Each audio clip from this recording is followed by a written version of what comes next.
যুদ্ধবিরতি চলছে, আলোচনাও চলছে, কিন্তু ঠিক সেই সময়ই ইরানের কাছে মার্কিন সামরিক হামলার খবর সামনে এসেছে। ওয়াশিংটনের দাবি এটি ছিল আত্মরক্ষামূলক অভিযান, আর তেহরানের অভিযোগ এটি যুদ্ধবিরতির চেতনার সরাসরি লঙ্ঘন। তাহলে প্রশ্ন হচ্ছে, যুক্তরাষ্ট্র কি সত্যিই শান্তি চায়, নাকি আলোচনা চলার পাশাপাশি সামরিক চাপও বজায় রাখতে চাইছে?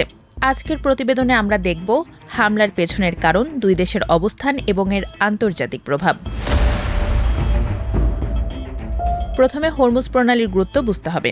সংবাদ সংস্থা রয়টার্সের তথ্য অনুযায়ী বিশ্বের সমুদ্রপথে পরিবাহিত তেল ও গ্যাসের প্রায় 20% এই সংকীর্ণ জলপথ দিয়ে যাতায়াত করে। তাই হরমুজ প্রণালীতে কোনো উত্তেজনা তৈরি হলে তার প্রভাব সরাসরি বিশ্ব জ্বালানি বাজারে পড়ে।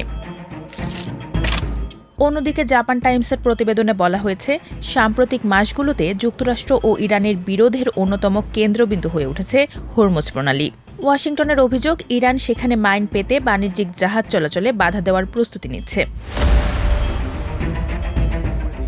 হামলার পরপরই মার্কিন সেন্ট্রাল কমান্ড বা সেন্টকম দাবি করেছে, এটি কোনো উস্কানিমূলক আক্রমণ ছিল না, বরং এটি ছিল একটি আত্মরক্ষামূলক পদক্ষেপ। মার্কিন পররাষ্ট্রমন্ত্রী মার্কো রুবিও জানিয়েছেন, হরমুজ প্রণালীর কাছে ইরান মাইন বা সামুদ্রিক খনি বসানোর চেষ্টা করছিল। পাশাপাশি মার্কিন নেভির দাবি, এই আন্তর্জাতিক রুটটি যে কোনো মূল্যে নিরাপদ ও উন্মুক্ত রাখা হবে। সেন্টকমের মুখপাত্র ক্যাপ্টেন টিম হকিংস সংবাদ মাধ্যমকে স্পষ্ট জানান, মার্কিন বাহিনীর মূল লক্ষ্যবস্তু ছিল ইরানের ক্ষেপণাস্ত্র উৎক্ষেপণ কেন্দ্র এবং খনি বসানোর চেষ্টায় থাকা ইরানি স্পিডবোটগুলো। ওয়াশিংটনের নীতি স্পষ্ট, তারা সংযম বজায় রাখবে, তবে মার্কিন বাহিনীকে সুরক্ষা দিতে কোনো ছাড় দেওয়া হবে না। তবে তেহরান আমেরিকার এই দাবিকে সম্পূর্ণ মন গড়া বলে নাকচ করে দিয়েছে। আন্তর্জাতিক গণমাধ্যম আল জাজিরার তথ্যমতে, হরমুজ প্রণালী থেকে 70 কিলোমিটার দূরে বন্দর আব্বাস এলাকায় এই বিস্ফোরণ ঘটে, যেখানে বেশ কয়েকজন ইরানি সেনা নিহত হয়েছেন। ইরান এটিকে যুদ্ধবিরতির সুস্পষ্ট লঙ্ঘন এবং যুদ্ধাপরাধ হিসেবে দেখছে।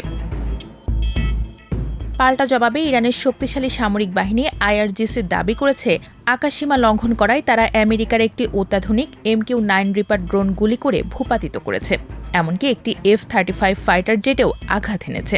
ইরান সাফ জানিয়ে দিয়েছে, এই কাপুরুষোচিত হামলার প্রতিশোধ নেওয়ার পূর্ণ অধিকার তাদের আছে। আন্তর্জাতিক সম্পর্কের ইতিহাসে আলোচনা আর সামরিক চাপ একসঙ্গে ব্যবহার করার ঘটনা নতুন নয়। 1995 সালে ডেটন শান্তি চুক্তির আগে বসনিয়ায় ন্যাটো সামরিক চাপ বাড়িয়েছিল।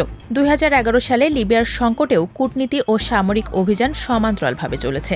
এমনকি উত্তর কোরিয়ার সঙ্গে আলোচনার সময় যুক্তরাষ্ট্র একদিকে সংলাপ চালিয়েছে, অন্যদিকে সামরিক উপস্থিতি বজায় রেখেছে। বিশ্লেষকদের মতে, বর্তমান ইরান ইস্যুতে ওয়াশিংটন একই ধরনের চাপ ও আলোচনার কৌশল ব্যবহার করছে। যুক্তরাষ্ট্রের প্রধান লক্ষ্যগুলোর মধ্যে রয়েছে হরমুজ প্রণালী পুনরায় পুরোপুরি চালু করা এবং ইরানের পারমাণবিক কর্মসূচি নিয়ে নতুন সমঝোতা অর্জন করা। তবে একই সময়ে যুক্তরাষ্ট্র ইরানের বিরুদ্ধে নতুন অর্থনৈতিক নিষেধাজ্ঞাও আরোপ করেছে। ভূরাজনৈতিক বিশ্লেষকেরা বলছেন, এই হামলার পেছনে রয়েছে মার্কিন প্রেসিডেন্ট ডোনাল্ড ট্রাম্পের গভীর এক রাজনৈতিক চাল। এই শান্তি আলোচনার আড়ালে ট্রাম্প আরেকটি বড় শর্ত জুড়ে দেওয়ার চেষ্টা করছেন। তিনি চান, সৌদি আরব, কাতার এবং পাকিস্তানের মতো প্রভাবশালী মুসলিম দেশগুলো যেন ইসরায়েলের সাথে সম্পর্ক স্বাভাবিক করার চুক্তি অর্থাৎ আব্রাহাম অ্যাকর্ডসে স্বাক্ষর করে। তবে আরব বিশ্ব এবং পাকিস্তানের অবস্থান এখনও স্পষ্ট। স্বাধীন ফিলিস্তিন রাষ্ট্র প্রতিষ্ঠা ছাড়া ইসরায়েলের সঙ্গে কোনো রকম কূটনৈতিক বন্ধুত্ব নয়। রাজনৈতিক বিশ্লেষকেরা বলছেন, এই সীমিত পরিসরের হামলাটি চলমান শান্তি আলোচনাকে বড় ঝুঁকিতে ফেলে দিতে পারে।